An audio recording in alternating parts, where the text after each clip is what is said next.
In 1931, J. Robert Oppenheimer and his doctorate student Harvey Hall wrote a letter called Relativistic Theory of the Photoelectric Effect. Nearly 2 decades later, another student of his, Willis Lamb, would go deeper on the matter, granting himself a Nobel Prize in 1955. 1 year before, in 1930, Oppenheimer rejected the idea that positively charged electrons were protons. He argued that they would have to have the same mass as an electron, whereas experiments showed that protons were much heavier than electrons. 2 years later, Carl David Anderson discovered the positron, for which he received the 1936 Nobel Prize in Physics. The man you're gonna meet in cinemas these days had a very fascinating mind. His contribution to modern physics is way broader than the creature he so much regretted giving birth to. Had he resisted his mind's hunger to jump from one matter to the other, he would have probably been recognized for the brilliant man he actually was. So today, let's try to get a full picture on Oppenheimer, a jack of many trades, but a master of less than he'd ever wanted to. Julius Robert Oppenheimer was born on April 22, 1904, to a Jewish family in New York City.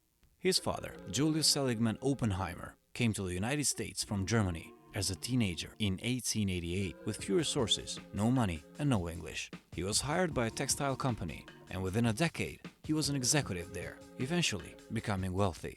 You'd be quick to conclude that he came from money. That is not completely wrong. But little Julius was a prodigy, showing interest in both science and literature. He completed the 3rd and 4th grades in 1 year and skipped half of the 8th grade. At 18, Oppenheimer entered Harvard College, where he majored in chemistry. In 1924, he was accepted in Cambridge. Unhappy at the campus, he left for the University of Göttingen, Germany, under the wing of Max Born, the father of quantum mechanics. His habit of over-involvement would often make him take over seminars, something that irritated other students to the point that they threatened to boycott class. He obtained his Doctor of Philosophy degree in March 1927 at age 23, and then he returned to USA as an associate professor both at Harvard and California Tech, and later Berkeley. During a lecture in University of Leiden, the Netherlands, he impressed by giving lectures in Dutch, despite only having 6 weeks experience with the language. A polyglot who studied Greek, French, German, and Latin, and perhaps the most fascinating of them all, Sanskrit. After finding enlightenment in the classic Hindu text, he learned to read the original script. He was fascinated by the metaphor and philosophy that he would gift the books to close friends and quote them often. The day of the explosion, he claims to have thought of a verse from Bhagavad Gita. Says, "Now I am become death, the destroyer of worlds." This intense attraction towards mysticism was often thought to be one of the reasons that he never sat down to write any significant work. As put by his confidant and colleague, Isidore Rabbi, quote, "He saw physics clearly, looking toward what already had been done, but at the border, he tended to feel that there was much more of the mysterious and novel than there actually was. He turned away from the hard, crude methods of theoretical physics into a mystical realm of broad intuition." While he wasn't blowing off bombs every day in the Los Alamos backyard, our man's life was a very interesting one. His work predicted the neutron, positron, meson, and neutron star. In 1938, he co-wrote a paper with Richard Tolman and a student of his, George Volkoff, on massive neutron cores, in which they demonstrated that there was a limit to the mass of stars beyond which they would not remain stable as neutron stars and would undergo gravitational collapse. The Tolman-Oppenheimer-Volkoff limit is still in use to this day. In 1939, Oppenheimer and another of his students, Hartland Schneider, produced the paper on continued gravitational contraction, which is the very first ever prediction of black holes, unimaginable at the time. Had he lived long enough for science to bring the right tools, he would have maybe won a Nobel. He was nominated for the Nobel Prize for Physics 3 times in 1946, 51, and 67, but never won. Julius Robert Oppenheimer, a socialist by political views, a communist according to the shameful 1949 security hearing, was in fact a humanitarian. He deeply regretted the use of the atomic bomb, and as many scientists like him, he was opposed to the detonation of the second bomb in Nagasaki, thankfully the last one to ever be used in a war.